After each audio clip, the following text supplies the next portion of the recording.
Good morning, world. Welcome to Chats with Baba. This is James Young, CEO of Lighthouse for Academic and Cultural Excellence, that brings you this podcast, this weekly podcast.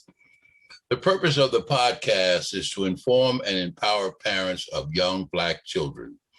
That doesn't mean that other parents can't use the information, but my specific target is young Black children, mothers of young Black children. Parents are the first and foremost teachers in the lives of children. And the purpose is to inform parents to enable them to release the natural genius in Black children. Black children have untapped and undeveloped gifts. The quality of experience and exposure lays the foundation for life. We want to move from miseducation to education, striving for excellence. Having said that, parenting, I want to talk a little bit about parenting because that's the foundation of what this whole message is about. And parenting can be a very daunting task. You know, there's a lot of uncertainty. Do I do this? Do I do that? Am I doing it right? What impact is it having? And so forth and so on. I think I may have mentioned earlier in one of the podcasts is that there is no perfect parent, but you want to be a good parent. I've lived long enough and I've watched my children grow up, and I watched my daughter have two children who are now about to enter college. She basically parented the way that her mother raised her. She may have tweaked it a little, but there wasn't too much of a departure from what she saw her mother do with she and her brother. So the whole issue of parenting and the relationship that parents have with their children is very important. And I want to talk about that a little bit in this podcast today. Why? Let me just take a moment to talk about the political cloud that's sort of going on in America today. There are arguments back and forth about our two-party system. There are arguments back and forth in terms of our democracy. There are arguments back and forth in terms of the direction of the country. Having said that, consider young children today will be young adults in about 2040, 2050, somewhere thereabouts.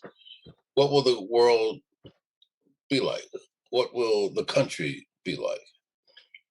What will people's relationships be like? I often talk to my daughter who lives in a very diverse community in one of the neighboring counties. And she was sharing with me that when the mothers primarily get together, and they're from various ethnic groups, they're from various religious groups, economically, they're somewhere all in the same pool or close to it. But she shares with me that as parents, they want the same for their children. They want the best for their children. They want to provide the best for their children. They want to do the best that they can as parents for their children. And so as people, I think we're more alike than not.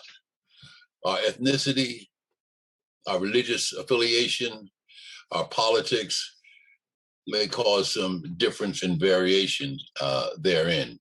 But for the most part, when it comes to rearing children, especially at the young age, young stages, we want to provide the best for them. So what I want to talk about a little bit today is relationships and the importance of how you connect with your children. Last night, my son said, "Dad, come on, we're going to go out." I said, "Jim, nah, I don't want to go out."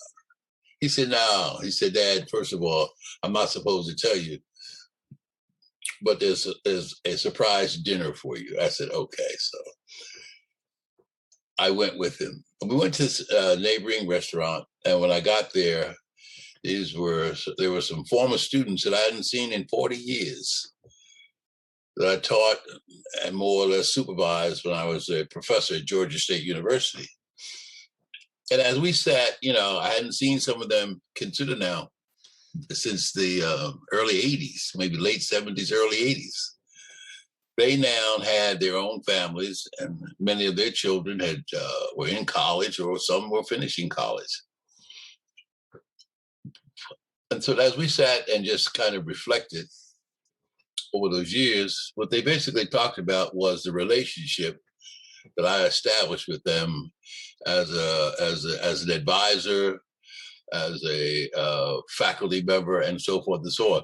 So what I'm saying is, over time, the connection that you have with your children will sustain them.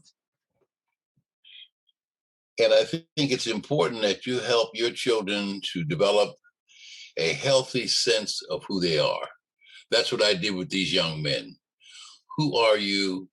Where are you going? How do you understand? How do you connect to the bigger world?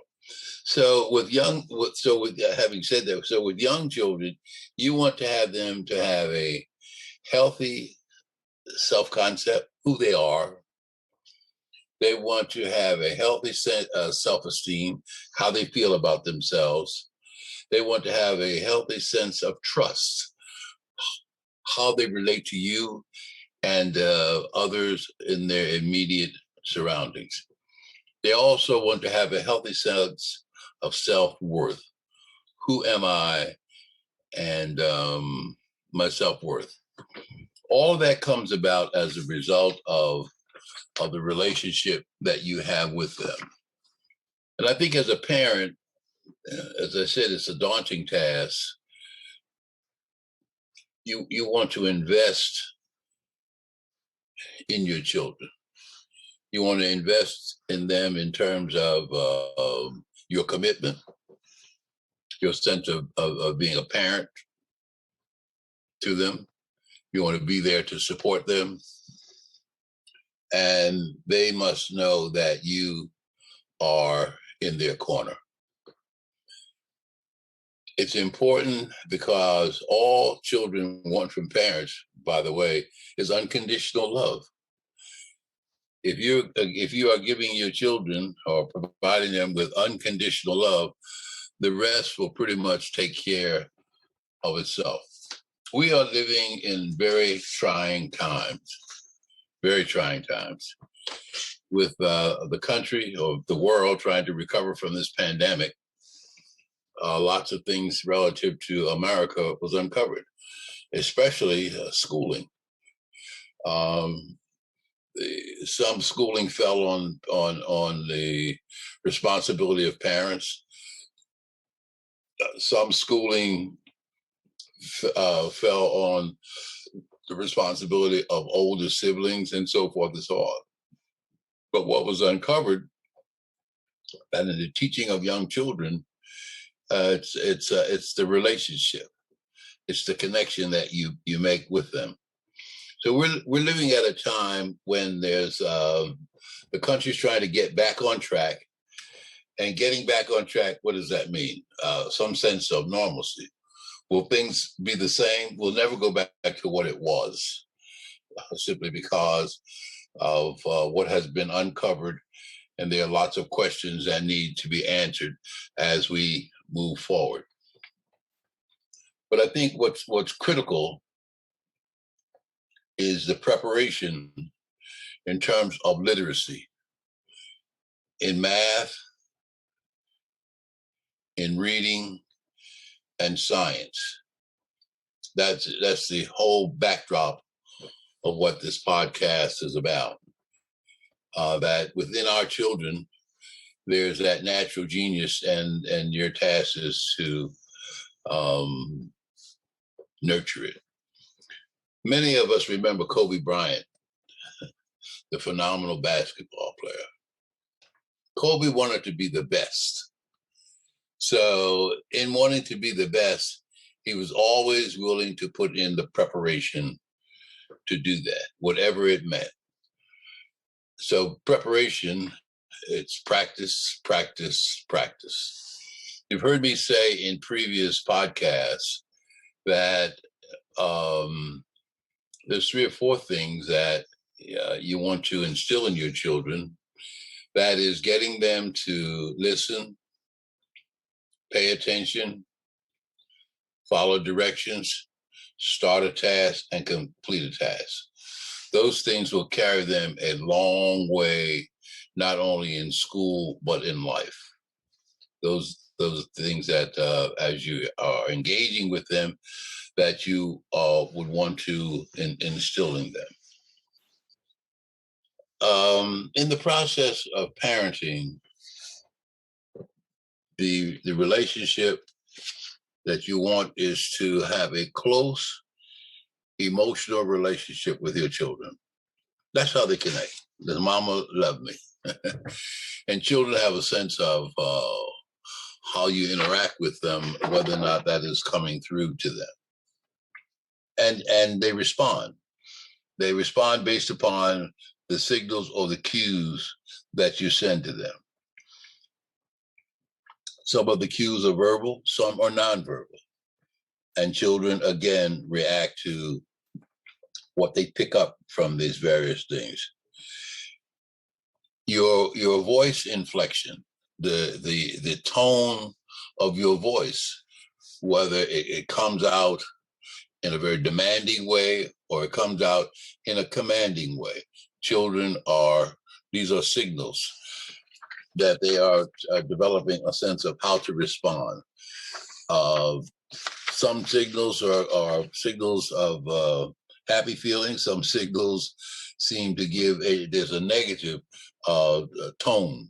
So I guess what I'm saying is that when we talk about building this emotional relationship with our children, we want to be aware of the signals that we're sending, because those signals impact on how they are going to respond.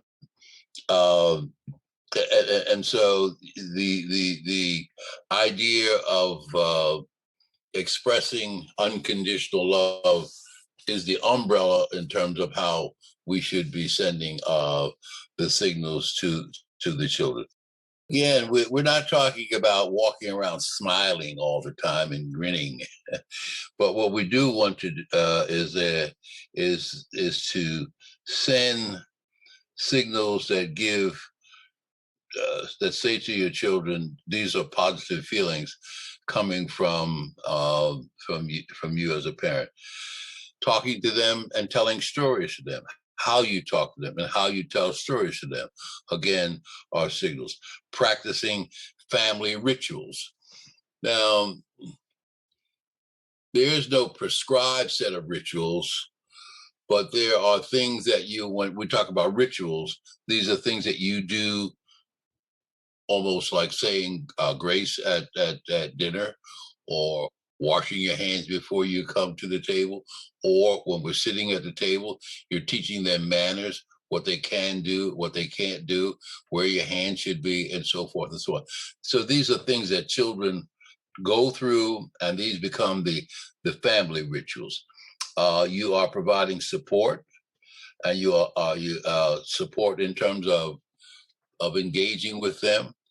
You're also teaching them that as they are communicating, that they do it in a very respectful way, because these things are behaviors that they develop and they will be sustained over time. You're trying to create an atmosphere where they're comfortable coming to you, they're comfortable talking to you. There are things that they want to share with you. All of this goes back to the social, emotional relationship that you are developing with your children. Now, there are times as a parent, when I say we, I still, as a grandfather, think about, the time that I was also learning to be a parent.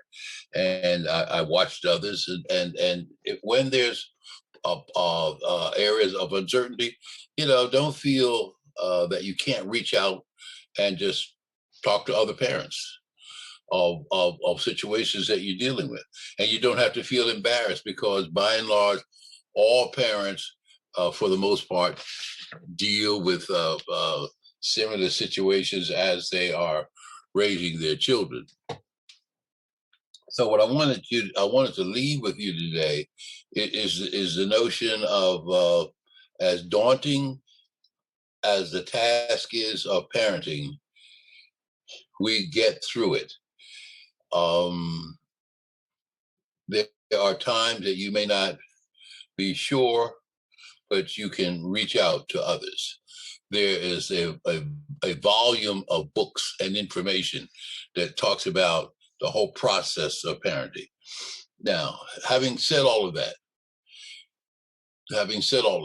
it's important to understand that what you do during the early years, which is critical, and I will stay with this over the next couple of podcasts. It's critical because in a lifespan, as we know it, childhood is the shortest piece of that lineage. But it is that piece that sustains children through their preteen, teen, and adult life. It all comes back to what's done during the early years. I think what's important, as I said earlier, that the children born today will be living in the year 2040, 2050 as young adults. What will life be like then? We don't know. But what we do know is that the foundational skills will sustain them as they are moving forward. One of the things I want to close with is, I think last week I talked about the importance of reading and books and summer activities. So stay with some of those thoughts as it relates to children's books, reading stories to them, telling stories to them, and so forth and so on. One of the things that I would ask you as part of the listening audience is to try to zero in on my monthly newsletters, because I try to bring forth some of what I'm saying in the monthly newsletters. What I would like to do as we move forward with the podcast is to try to make this somewhat interactive in terms of there will be linkages where you can at least send questions back to me as you listen to the podcast and read the newsletter. What questions come up that maybe I can respond to through the podcast or through subsequent newsletters? So I would also direct you to my website, where there is an effort to have clarity, and there's books and other citations. So enjoy the week, and we'll see you next time.